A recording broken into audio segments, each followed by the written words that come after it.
Alright, and welcome everyone to another episode of the Nazi Podcast. And in this week's episode is about WWE Elimination Chamber. Of course, went off the air for last night and gonna get right down into it with the main card, where we had the Women's Elimination Chamber match starting things off, where we had Asuka, the returning Carmella, Raquel Rodriguez, Nikki Cross, Natalia, and Liv Morgan all in this match, basically SmackDown versus Raw, which made it more interesting to see who would face Bianca Belair for the Raw Women's Championship at WrestleMania. And it could have went really either or on this one. Any one of them could have had the opportunity. I felt like it would have been someone from Raw, and it definitely came out that way, which is a good thing. But who did win? I'll get into that in a little bit. But Carmella at times trying to get the quick win. We did see really interesting spots on this one, especially with Asuka being able to not be afraid to whip everyone's asses on this one, especially with her new look, returning look that she had before coming to WWE, which has been really awesome, and having to be more badass, having to deal with um, also other stuff that we did get to see. Raquel Rodriguez taking Nikki Cross through the plexiglass, which is insane, a really dope spot there. In the end, we did have Asuka winning and being able to face Bianca Belair at WrestleMania for the Women's Championship, so that's going to be an interesting, fun match to see. So I really enjoyed the Women's Elimination Chamber match. The next match, we had the return match for Brock Lesnar and Bobby Lashley. On this one, things were going well when we saw these two go at it and using their finishers and stuff like that. So of course you saw like the F5 being used, the spear and all that stuff. But the finish could have been better. I didn't really care for it too much, and Brock Lesnar not being happy about probably losing. And we had the DQ, so it looks like these two will continue their match at WrestleMania. I can see that definitely happening. Probably in a stipulation match, you can see that Brock Lesnar getting the last laugh and taking out Bobby Lashley and putting him through a table, as well as the referee. Then we get into the mixed tag team match. I definitely was looking forward for this one. Edge and Beth Phoenix returning, taking out Finn Balor and Rhea Ripley on this one. Really cool, everyone getting to get their spots in and everything. I like the double teams, especially on this one. And Edge and Beth Phoenix are working well together, and they actually take out the Judgment Day, even with Dominic being there and everything.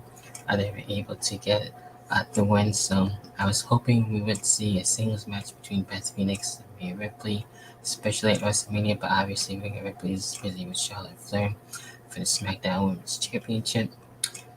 So then we get into the Men's Elimination Chamber match for the United States title. We had Austin Theory, Montez Ford, Bronson Reed, and Johnny Gargano, Damian Priest, and Seth Rollins all in this one. Really cool spots by everyone, especially Montez Ford being one of the MVPs on this one, especially going to the top of the chamber. But in the end, where we had Austin Theory finding a way to actually retain, because we had Logan Paul having a problem with Seth Rollins and getting involved there. So in the way, I really wanted Johnny Gargano to win, but any one of these I could have won. Bronson Reed had cool moments as well as everyone else. So Austin Theory looking to retain, and he did. And it's going to most likely be Logan Paul and Seth Rollins at WrestleMania. Then we get into the main event, Sami Zayn and Roman Reigns for the Undisputed WWE Universal Championship.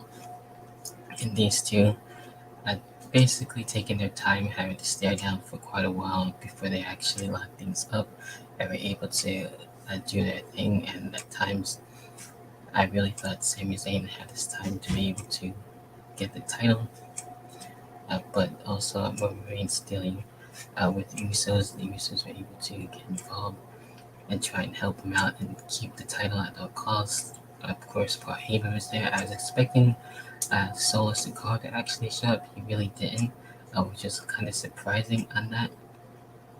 But a lot of effort by Sami Zayn.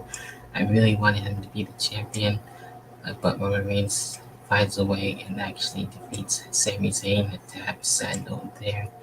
And we did get to see Kevin Owens, thank God, actually coming out and actually uh, basically helping in the way with Sami Zayn, even though he's kind of unsure at this point, but more of the respect there. We did get to see Jey Uso.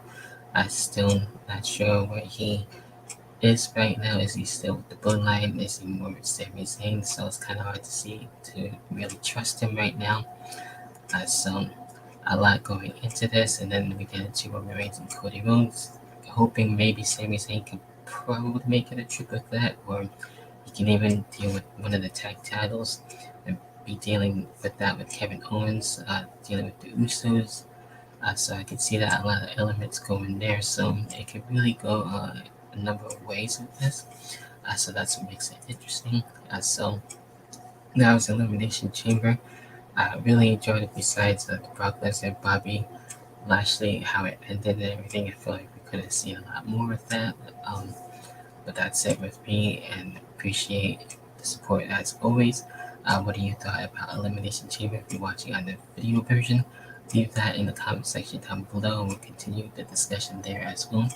Or if you want to be able to talk more about Elimination Chamber, check out the Twitter page as well, and all of my socials are actually part of the description box for YouTube, so check that out as well. To check out the In the Hot Seat podcast, a little bit of everywhere, especially for the audio version wherever you get your podcast. And that about does it for this week's episode of the In the Hot Seat podcast. I got a lot more coming for this week, so a lot to look forward to within the next coming days. Until then, I'll catch you guys, everyone, for the In the Hot Seat podcast.